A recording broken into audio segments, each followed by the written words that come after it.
Sejam bem-vindos novamente ao canal MPE, Movimento da Pequena Empresa, e vamos dar sequência aqui. Essa é a segunda aula e nós vamos falar sobre a importância da pequena empresa na questão econômica e social. Na próxima aula a gente vai falar sobre essa questão fiscal, a questão das leis, né? Mas hoje nós vamos falar basicamente sobre essa questão do por que a pequena empresa é um bem econômico e um bem social. Vou fazer uma citação aqui do cientista político Schumpeter, que é um americano que estudava bastante a questão das empresas, da economia, sua importância, a importância das empresas na economia, e ele dizia o seguinte, ele é austríaco, mas fez a carreira dele nos Estados Unidos. Ele associa o empreendedor a um agente de mudança na economia. Veja, um agente de mudança na economia, identificando nele a força para liderar o processo econômico e a capacidade para identificar uma oportunidade. Seja oportunidade, né, seja identificada no contexto de material, produto, serviço ou negócio. Essa é a definição dele de empreendedorismo, né, do empreendedor. Então, o que é uma pequena empresa? Nesse contexto de produtos, serviços, né, é bom sempre esclarecer que a pequena empresa ela é classificada de 1 a 50 funcionários no Brasil. Já falei isso, mas é bom sempre reforçar, porque é para a gente se situar, o que é uma pequena empresa no Brasil? E é isso, ela tem de 1 a 50 funcionários, então ela é classificada como uma pequena empresa. E qual a importância dela no Brasil? A primeira é no PIB. Toda a produção de um país, né, a produção interna bruta do país, a pequena empresa no Brasil representa 33% de tudo isso. Isso não é pouco, é um terço. É um terço de toda a produção do Brasil. Então, essa por si só já é uma grande participação na questão econômica. E aí tem a empregabilidade que a pequena empresa faz no Brasil. A pequena empresa chega a empregar até 70% de toda a mão de obra brasileira. Veja, eu vou repetir, até 70%. Por quê? 53% dos empregos do Brasil, de carteira registrada, formalizado, oficial, 53% é feito pela pequena empresa. E 17%, que é na informalidade, também é na pequena empresa. Ou será que alguém aqui duvida que a grande empresa não registra os funcionários? Quem é que não registra? Quem que faria isso? A grande empresa não pode correr esse risco. Mas a pequena empresa corre esse risco por falta de condição. Ou o governo empregaria sem a devida formalização? Ou seja, nem o governo corre esse risco e nem as grandes empresas correm esse risco. Então, esses 17% que vive na informalidade está dentro da pequena empresa. Então, ela emprega 53% formal, né, de carteira registrada, e 17% na informalidade. Ou seja, chega a empregar 70% de toda a mão de obra brasileira. É um número que não é pequeno. Então veja o tamanho da importância da pequena empresa para o país.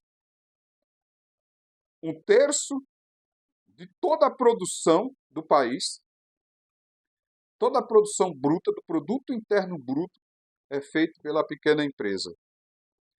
Emprega até 70% de toda a mão de obra do Brasil.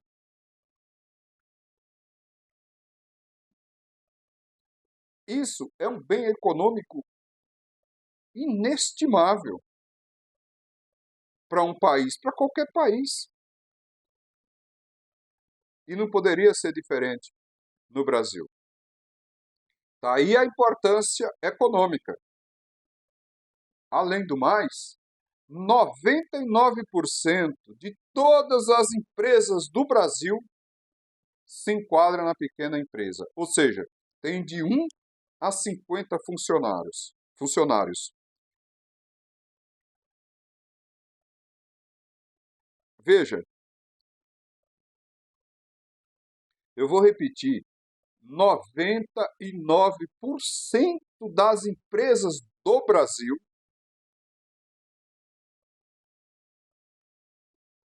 tem de 1 a 50 funcionários.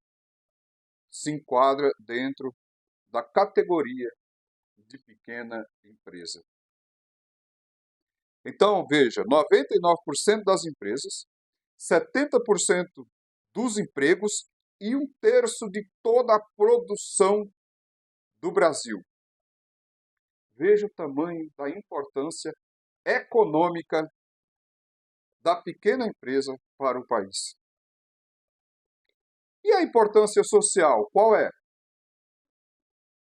Vocês já devem ter previsto. Qual é a importância social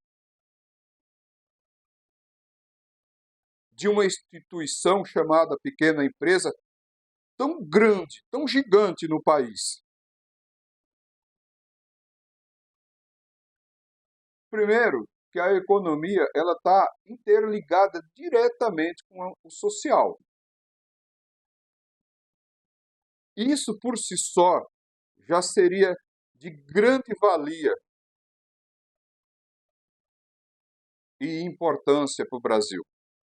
Mas tem muito mais. A pequena empresa, ela emprega, que aí vem a questão social, ela emprega todas as pessoas, que nem o Estado, ou seja, nem o governo brasileiro, nem as grandes empresas empregaria.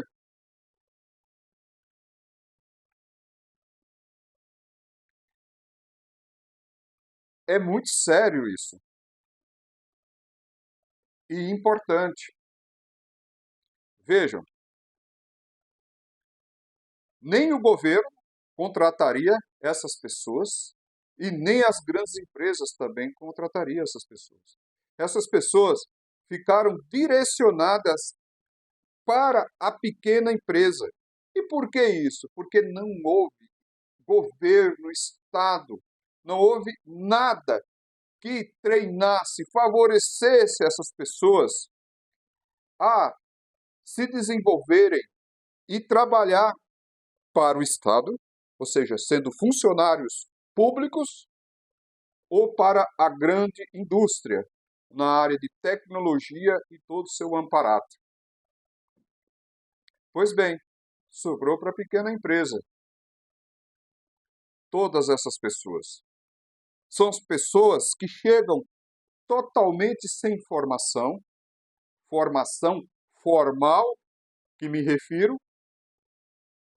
Não existe uma educação do Estado para preparar essas pessoas para elas chegarem na pequena empresa, salvo casos raros que a própria pessoa se banca para ser empregada na pequena empresa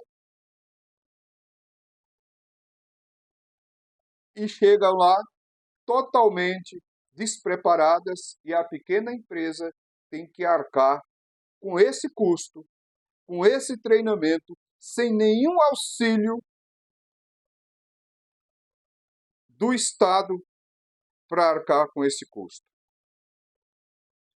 Então, a pequena empresa paga duas vezes, paga o salário, porque a lei trabalhista é igual para a grande empresa e para a pequena empresa, então não existe diferenciação de salário, então ela tem que pagar o salário que é devido àquele funcionário e ainda treiná-lo.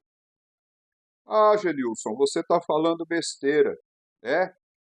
Como é que chega um engenheiro para a grande empresa? Um químico, um advogado, um operário no chão de fábrica? Como que ele chega para a grande empresa? Ele chega com a devida formação. Com a devida formação, ele vai ser formado, que seja no sistema AS, por exemplo, no chão de fábrica, no Senai. Se ele for engenheiro, se ele não pagar ou a família dele pagar pela formação dele, o Estado paga através da universidade pública e ele chega nas grandes empresas pronto. Inclusive, muitas vezes falando 2, 3 idiomas. Pronto. A grande empresa pega esse cidadão, paga o salário base da categoria para que ele se desenvolva o que faltava dos estudos dentro daquela empresa. Se ele não se desenvolver, é mandado embora com o mesmo salário da categoria, que é o mesmo salário da pequena empresa, que essa recebe esse cidadão sem nenhuma formação. Ou seja, a grande empresa recebe o cidadão pronto, ou talvez quase pronto, né, para ser aqui pessimista. A pequena empresa não, ela tem que formar esse cidadão.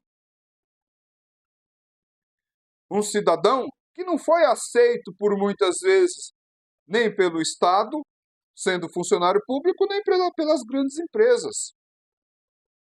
E qual é o custo disso para a pequena empresa? Será que é por isso que tem aqueles 17% não registrado que eu citei? E quem fica confortável em ter funcionário não registrado, correndo risco em todos os aspectos, inclusive não só risco jurídico, mas o risco moral, a tensão por não se sentir digno? Mas a pequena empresa, ela é um grande bem social do Brasil. Em outros países, por exemplo, na Europa, Estados Unidos, Canadá, Japão, a mão de obra direcionada para a pequena empresa geralmente são imigrantes ou jovens daquelas nações. E essas pessoas chegam com um grau de conhecimento muito elevado. E elas são pessoas passageiras que estão ali iniciando. A pequena empresa, em tese, ela é o início de tudo, até do próprio empresário. O início econômico, até do próprio empresário, porque cabe a ele, se ele estiver em um desses países, a decidir se vai se manter como pequeno empresário ou se vai se desenvolver para se tornar uma grande empresa. Assim como a mão de obra. A mão de obra também chega para se desenvolver, entender o mercado, como funciona o trabalho e dali partir para uma outra finalidade. No Brasil, não. No Brasil, esse cidadão, ele não teve condições de se desenvolver. Então, ele pode ficar a vida inteira na pequena empresa, ganhando um salário baixo, porque não tem condições de se desenvolver mais, raramente são os casos, e a pequena empresa leva o resto da vida. E o custo de tudo isso faz com que ela não se desenvolva. e aumente seu tamanho. Por quê? Não tem crédito barato, paga todas as taxas indevidas que têm que ser pagas, porque só a pequena empresa, ela não tem poder de negociação, ela não tem poder de negociação nos bancos com as bandeiras de cartões de crédito, ela não tem poder de negociação com os fornecedores, porque todo produto tem um limite de preço, todo produto e serviço tem um limite de valor, de preço. Então, a única forma de obter mais lucro para o desenvolvimento e o crescimento dessa empresa é através da compra. Mas se ela não tem poder de negociação, ela vai comprar pelo preço mais caro, o lucro dela é menor. Assim como as taxas de banco, serviço, como eu citei. Quem paga o Pix no Brasil é a pequena empresa. Quem paga as taxas dos cartões de crédito no Brasil são as pequenas empresas. Quem paga taxas de banco no Brasil são as pequenas empresas. Ou vocês, senhores empresários e empresárias, acham que as grandes empresas pagam essas taxas que a gente paga? E que não são baratas. Não são baratas. Inclusive, agora teve um aumento absurdo nas taxas das bandeiras de cartão de crédito. Os valores das taxas no Brasil são absurdamente caras. E só quem paga são as pequenas empresas. Todos os encargos sociais de um funcionário da pequena empresa é igual das grandes empresas. As grandes empresas são subsidiadas com juros baixos, investimentos através do BNDES. Qual é o banco que subsidia a pequena empresa no Brasil? Não existe. Não existe um BNDES para as pequenas empresas. Precisamos reivindicar um banco para as pequenas empresas. Como é que uma organização, uma entidade, uma instituição chamada pequena empresa, de tamanha importância em todos os aspectos, não tem o seu próprio banco? Porque não tem representatividade política. Porque a pequena empresa é a margem social do Brasil. Prestem atenção se a pequena empresa é notícia no Brasil, se ela faz parte do contexto social, se ela faz parte das decisões econômicas. Acabou de ter uma reforma tributária. Alguém falou sobre a pequena empresa na reforma tributária? Não há tempo, senhoras e senhores, para isso. Não há tempo. O lobby das grandes empresas e seus representantes toma todo o tempo dos políticos. E aí a pequena empresa fica desprotegida. O Brasil, sem pequena empresa, entraria em colapso em apenas um dia.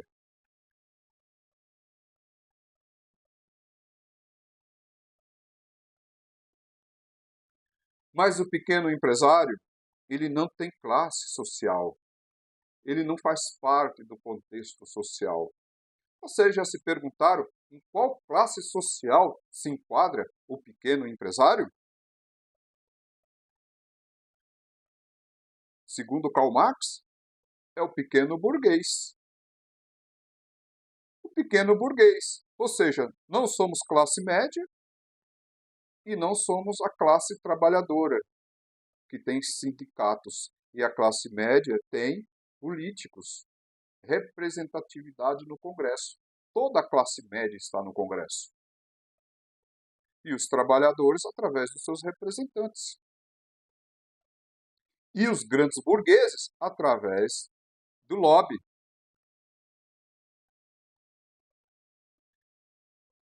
Então vejam que mostrado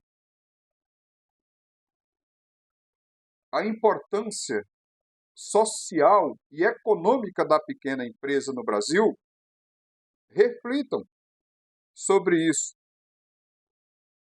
sobre o grau de importância que tem a pequena empresa no contexto social, econômico e político. Na próxima aula, nós vamos debater sobre a questão fiscal da pequena empresa. Para fechar essas aulas, será que a pequena empresa não já paga seus impostos? Será que ela ainda tem que pagar imposto? E se ela não tem que pagar, o porquê? Será que existe legitimidade para a pequena empresa pagar imposto? Pensem nisso. Se inscreva em nosso canal, divulguem nosso canal, faça parte desse movimento, né? Divulgue. O empresário tem o dever de fazer isso. Porque só o empresário sabe o que eu estou falando aqui. A angústia que é lidar com a mão de obra que chega na pequena empresa totalmente desqualificada, que ele tem que criar, gastar, investir dinheiro, tempo, energia, que tempo faz parte do dinheiro, energia também. Então vocês sabem o que eu estou falando. Divulguem essa ideia, faça parte desse movimento. Assista a próxima aula que a gente vai debater sobre a questão fiscal. Por que a pequena empresa responde à mesma lei que a grande empresa? Isso está errado. Não há lógica nisso, não há lógica matemática. A conta não fecha.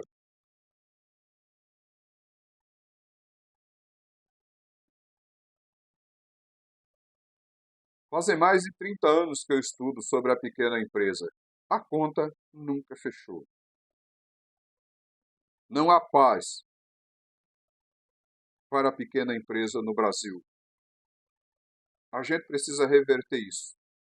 Até a próxima aula. Muito obrigado.